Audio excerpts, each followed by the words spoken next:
ใกล้ๆกับบ้านน้องตู่นี่แหละบ่ไกลประมาณ10 กิโลเป็นบ่อนท่องเที่ยวหรือเป็นบ่อนสนุกของเด็กน้อยวันนี้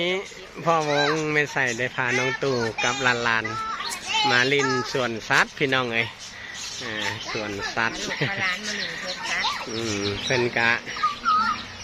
อยากมาลินวันสันเป็นวันเสาร์วันอาทิตย์แน่ก็เลยพาลูกพาหลานมาพากันมาลินเบิ่งนกกระจอกเต้นให้นกเบิ่งเด้อนี่เด้มีตัวน้อยตัวใหญ่นกกันกระตอกก็มีกระจอกเทพก็มีตัวน้อยก็มีตัวน้อยให้ก็เกิดโอ้ย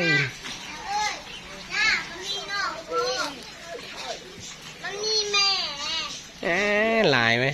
มาชุดนี้มีลายชุดนี้มีตอนนี้กันลูกหลานกันได้เอาแครอทมาเกลือกระต่าย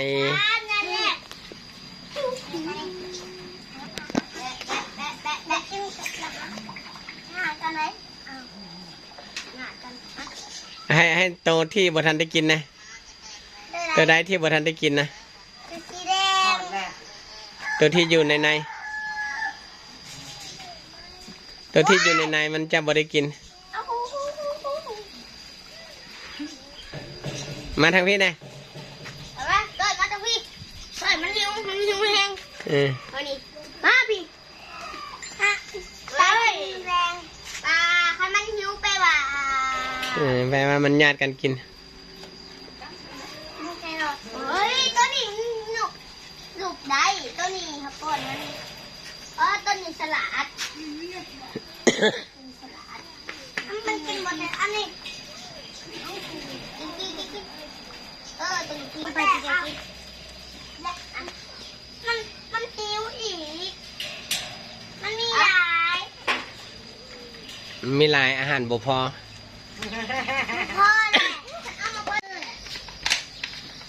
ไปต่ออีกไปทางเบื้องปลาบัดนี้ไปด่านปลาทุกน้ำได้ผู้ใดยันปลา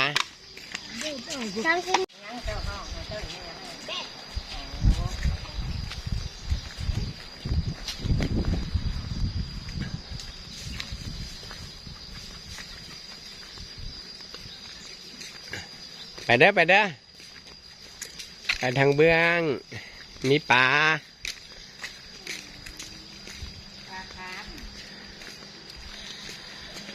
มีต้นไม้ใหญ่ห่มเย็นดี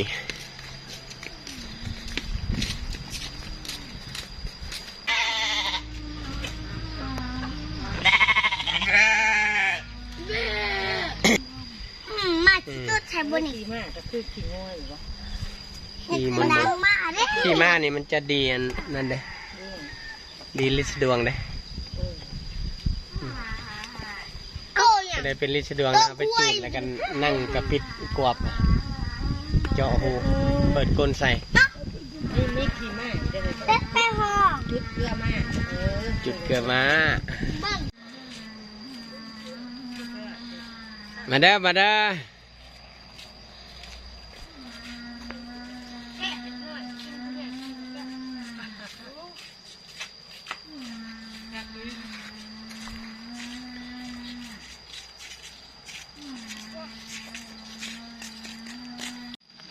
พะวงกา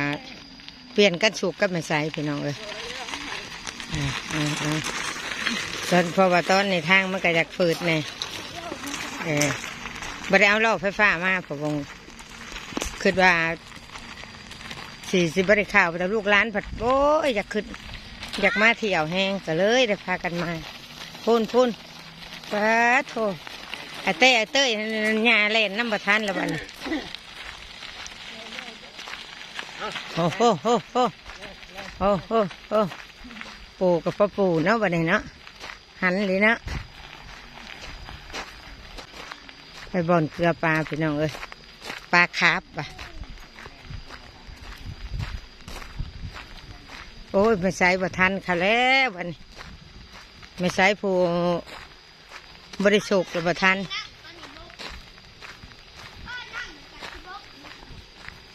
หอดน้องเลยพี่น้องเอ้ยหอดน้องแล้วหอดน้องแล้วในซ้ายหอดแล้วป่ะขักอะไร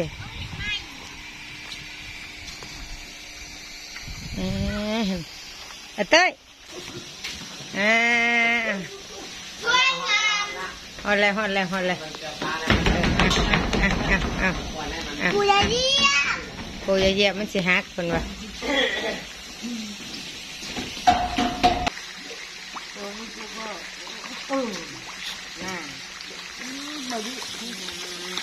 ก็ตีกันนะตีกัน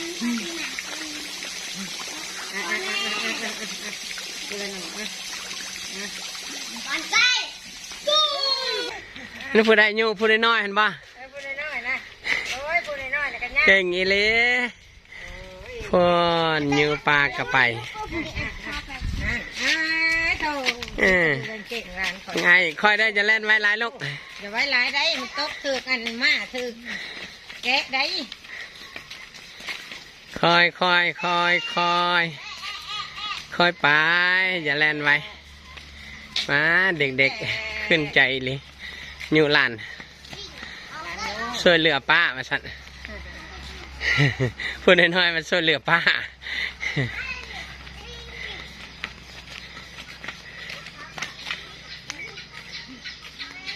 ช่วยเรือปลาจะรวมได้หลังก่อนจบ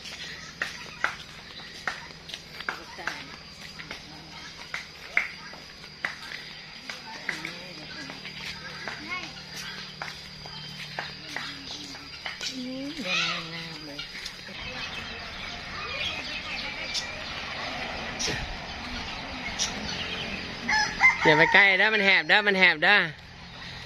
บตีนเด้อ เ